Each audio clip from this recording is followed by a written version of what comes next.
வந்து ஆர்வம் உள்ள இருக்கிறது. உடனே எதையும் சாதிக்க வேண்டும் என்று சொல்லிக்கிறார். ஆனால் ஒரு கட்சிக்குள்ளே வந்த பிறகு அவர் என்ன நினைத்தாலும் தலைமையிடம் சொல்லி அல்லது தலைமையின் வாயிலாக கட்சியாக அது வெளிப்பட வேண்டும். கட்சியின் மூலம் வெளிப்பட. கட்சி எடுக்கிற முடிவு தனிநபராக இருக்கிற தலைவர் முடிவு அல்ல. கட்சி என்றால் அதுக்குள்ள அனைத்து நிர்வாகிகளும் பொறுப்பாளர்களும் அடக்கம். அதற்கு ஒவ்வொரு முறையும் நாம் மாநில அளவிலே மாவட்ட செயலாளர்களை கூட்டி பேச முடியாது. அதற்காகத்தான் ஒரு உயர்நிலை குழு என்ற அமைப்பை வைக்கும். ஆகவே ஒரு முக்கியமான அரசியல் முடிவுகளை நாம் எடுக்க முயல்கிற போது உயர்நிலை குழுவிலே கலந்தாய்வு செய்வது என்பது நடைமுறையாக இருக்கிறது. ஆனால் அவர் அதை இன்னும் உள்வாங்கிக் கொள்ளவில்லை.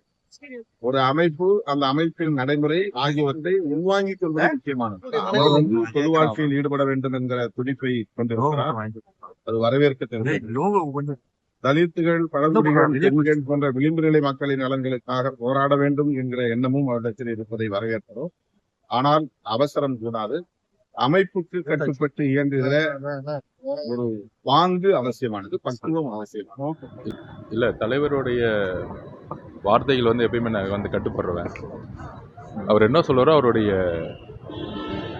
அவருடைய வாழ்த்துக்களையும் அவருடைய அன்பையும் அவர் சொன்ன அட்வைஸையும் எடுத்துக்கிட்டு கண்டிப்பாக அவரோடய நான் பயணிப்பேன். திருமாவளவனுடைய விமர்சனங்கிறது என்னுடைய ஒரு அட்வைஸாக தான் நான் பார்க்குறேன். நான் அவர்கிட்டருந்து நான் நிறைய விஷயங்கள், அதுவும் கல அரசியலை நான் அவர்கிட்டருந்து நிறைய கற்றுருக்கேன். அவர் எனக்கு எப்பயுமே ஒரு ப்ரொஃபஸர், ஒரு ஆசான். அவருடைய எப்பயுமே நான் என்னுடைய லெட்டரில் குறிப்பிட்ட மாதிரி கொள்கை சார்ந்த அரசியலில் அவரோட எப்பயுமே என்னுடைய பயணம் இருக்கும்.